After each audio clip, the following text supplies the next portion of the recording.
Hello and welcome to the Book Smoke. So today I have a pretty large haul for you. I think I have 13 books, and there's one that I got for review, and I think 12 that I bought myself from a second-hand charity shopping spree type thing. So I'll start with the book that I got for review, and it's The Vanishing Witch by Karen Maitland. This was sent to me to review from Headline. I'm not sure. I think this is one that I requested from Bookbridger. I'll read you the press release. So it says, take one wealthy merchant, add one charming widow, and one dying wife. The reign of Richard II is troubled. The poor are about to become poorer still, and landowners are lining their pockets. It's a case of every man for himself, whatever his status or wealth. But in a world where nothing can be taken at face value, who can you trust? The dour wool merchant, his impulsive son, the stepdaughter with the hypnotic eyes, or the raven-haired widow clutching her necklace of bloodstones? And when people start dying unnatural deaths and the peasants decide it's time to fight back, it's all too easy to spy witchcraft at every turn. So, it looks like a really good book. It's really big. I didn't realise how big it was. It's just under 600 pages, so it's a bit of a beast. And the writing is quite small. But it looks really good, and I really like the cover. So yeah, that is the first book. And like I said, the rest of these books, I went to Woodley, which is like a town not far from me, and I went to charity shops and bought some books. I haven't been bothered to take the labels and stuff off, so yeah. So the first book I got is Before I Go to Sleep by S.J. Watson. This was recently made into a movie, and I'm really excited to read this. It says, memories define us, so what if you lost yours every time you went to sleep? Your name, your identity, your past, even the people you love, all forgotten overnight. And the one person you trust may only be telling you half the story. Welcome to Christine's life. So I haven't seen the movie, but I've heard good things about both the book and the movie, so I picked it up. And it was only £1.25, so that is cheap. The next book I got is Aragon by Christopher Paolini. Paolini, I don't know. And this is the first book in the Inheritance cycle, I think. And it's in really good condition. It doesn't even look like it's been read. And I've never read these books, but I've seen the movie Aragon. And it was alright. But yeah, I never read the books, so I thought I'd pick up the first one. And yeah, it's about a boy who has a dragon, or meets a dragon, and there's like magic and all that kind of stuff in it, but yeah, it looks good. Another one I picked up, I don't normally pick up crime books, but I've kind of had an urge to pick more of them up recently, and there's a few in here. But this is Everything and Nothing by Araminta Hall. And it says, as children we are told not to talk to strangers, but as adults we welcome them into our homes. So how do we know exactly who to trust? On the surface, Ruth and Christian seem like an ordinary working couple with 2 kids, and a home in chaos. As the cracks in their marriage widen, they decide to get their very own super nanny, Aggie. Quietly efficient, she brings calm and order, and the children adore her. But why is Aggie so eager to gain their trust? Is there something sinister about her efforts to create the perfect family? And what is she really doing in their home? Everything and Nothing builds to a mesmerising climax in a story that is, at its heart, about thwarted and damaged love. So I just thought it sounded really interesting. It's quite short, and yeah, the writing's quite big, so it won't take me long to read, but yeah, I thought it sounded really good. I also picked up The Devil Wears Prada by Lauren Weisberger, I don't know. Obviously I've seen the film and it was brilliant, and I just thought I'd read the book because I never read the book. There's a short synopsis, so I'll read it. When Andrea first sets foot in the plush Manhattan offices of Runway, she knows nothing. She's never heard of the world's most fashionable magazine, or its feared and fawned over-editor Miranda Priestley, her new boss. A year later, she knows altogether too much. that it's a sacking offence to wear anything lower than a 3-inch heel to work, that you can charge anything at all to the runway account, but you must never ever leave your desk or let Miranda's coffee get cold, and that at 3 a.m. on a Sunday, when your boyfriend's dumping you because you're always at work, if Miranda phones, you jump. But this is Andrea's big break. It's going to be worth it in the end, isn't it? So yeah, I really like the movie, and I thought I would read the book because I never have. I then picked up another crime type thing called The Dinosaur Feather by Cecil Joe Gazan, and it's quite a big book. I didn't realise how big it was. This one is just under 540 pages, and it says Annabella Knorr is just 2 weeks away from revealing her controversial research on the evolutionary origin of birds when her supervisor, Lars Helland, is found dead, his tongue and a copy of her thesis in his lap. As the police investigate the most brutal and calculated case they've ever known, Anna remains convinced someone is trying to frame her, but she must fight to prove her innocence and fight for her life. So I just thought it sounded really good, and I like the cover. I then picked up a book that I've wanted for a while. It's The Hare with Amber Eyes, A Hidden Inheritance by Edmund de Waal, and it has this really cool, oh gosh, it's a bit dusty, it has this really cool flap thing, and underneath there's rabbit chess pieces or whatever they are. But anyway, it says 264 Japanese wood and ivory carvings, none of them bigger than a matchbox. Edmund de Waal was entranced when he first encountered the collection in his great-uncle Iggy's Tokyo apartment. When he later inherited the Netsuki, they unlocked a story far larger and more dramatic than he could ever have imagined.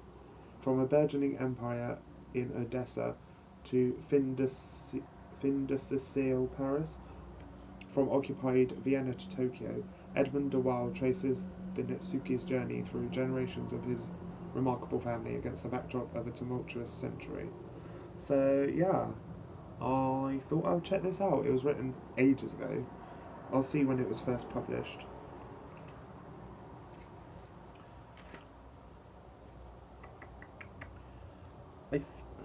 I'm not sure when it was first, but I think 1988 I think it was first published. But yeah, I just thought it sounded really good, and I love the cover, and I love the flap. I then picked up the first book in the Noble Warriors trilogy. This is Seeker by William Nicholson, and look at that cover, it's gorgeous. And on the front it says the first book, and on the spine is the number 1, so that's helpful. It's been on my Amazon wishlist for a while, so I'm glad I found it. It says, in the fortress monastery on the island of Anacrea live the legendary fighter monks known as the Noble Warriors, or Nomana. Undefeated in combat, no one knows or understands the source of their mysterious power. Seeker, Morning Star, and the Wild Man all long to become apprentice warriors. First, though, they must prove themselves worthy, but these are dangerous times. When Seeker discovers a plot to destroy the Nomana, the three seize the chance to show their worth. Will they be able to save the Noble Warriors? And if they do, at what risk to themselves?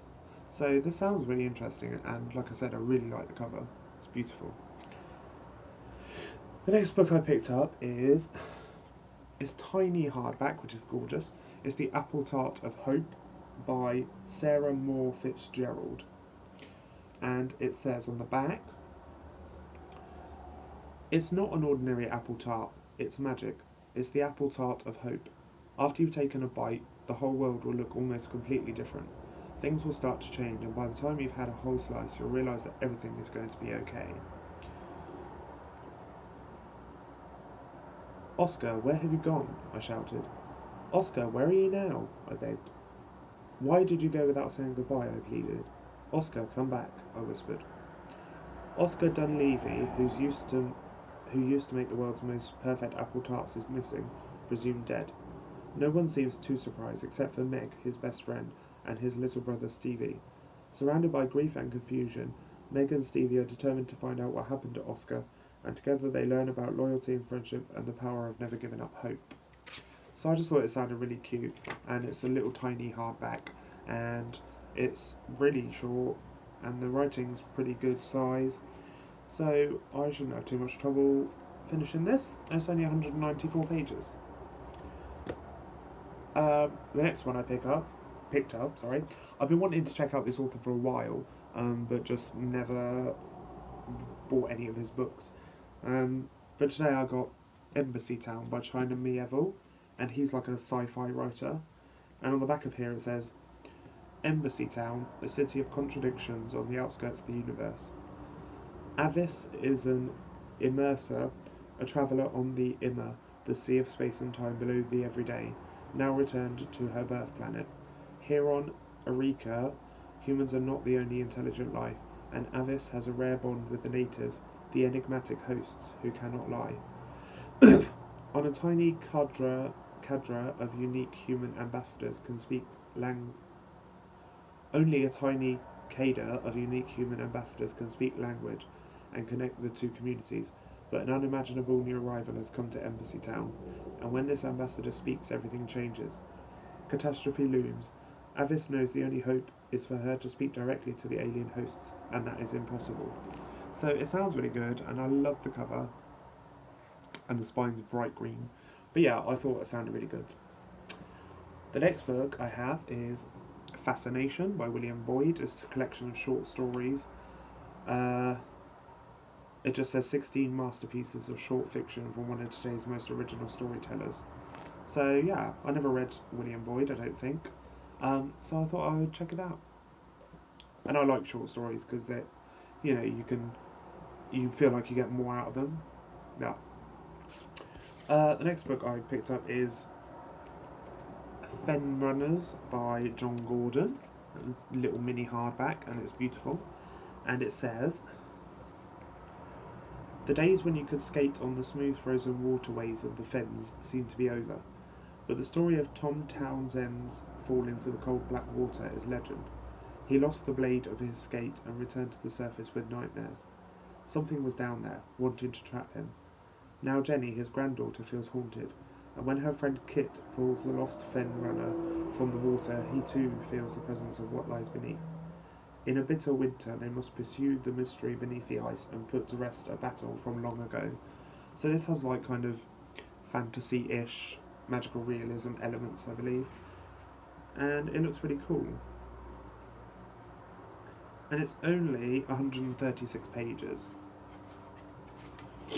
And the text is huge, and it has titled chapters and pictures, and it looks really good. Yes. And then the last book I picked up is... I knew that was going to happen. Sorry. The last book I picked up is Red, My Uncensored Life in Rock by Sammy Hagar and Joel Selvin.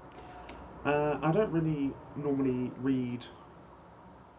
What is this called? Autobiography, memoir. I don't really read them, but I do read rock ones, if that makes sense. And this says, for almost 40 years, Sammy Hagar has been a fixture in rock music, from breaking into the industry with the band Montrose, to his multi-platinum solo career, to his ride as the frontman of Van Halen. Sammy's powerful and unforgettable voice has set the tone for some of the greatest rock anthems ever written. Songs like I Can't Drive 55, Right Now, and Why Can't This Be Love. In Red, Sammy tells the outrageous story of his tear through rock and roll, detailing the backstage antics and non-stop touring that have made his voice instantly recognisable. Beginning with his musical coming of age in the blue-collar towns of California, Sammy traces his rough and determined rise to fame, working harder than anyone else out there and writing songs about the things he loved. Fast cars, loud parties, and lots of good times. But solo success was just the start, a prelude to his raucous and notorious decade as the frontman for Van Halen, one of the biggest selling rock groups in history. Filled with behind-the-scenes stories from his time with the band, Red offers the Van Halen story as Sammy saw it, holding nothing back about the worldwide stadium tours, the tensions with Eddie, the messy parties, the divided friendships, and of course his controversial and widely disputed exit from the band. After Van Halen, Sammy changed directions again, throwing himself headfirst into the tequila business and creating Cabo Wabo, one of the most successful tequila brands in the world. And all the while he continued to rock, touring the country with his bands, the Wabaritas and Chickenfoot, and eventually returning with Van Halen for a tour that became both a box office smash and a personal catastrophe. And it continues on the back flap, but I'm not going to carry on reading it. Yeah, so I thought this sounded really good, and I wanted to check it out. And also, it has pictures, and it's set out like this. If you could see that design, it's kind of like letters and stuff, but it looks pretty easy to read, and the text is quite big. So yeah, I'm looking forward to this one. So that was my big secondhand book kind of haul. I hope you enjoyed. Please give it a thumbs up if you did. If you wish, you may subscribe, and I will see you again soon. Goodbye.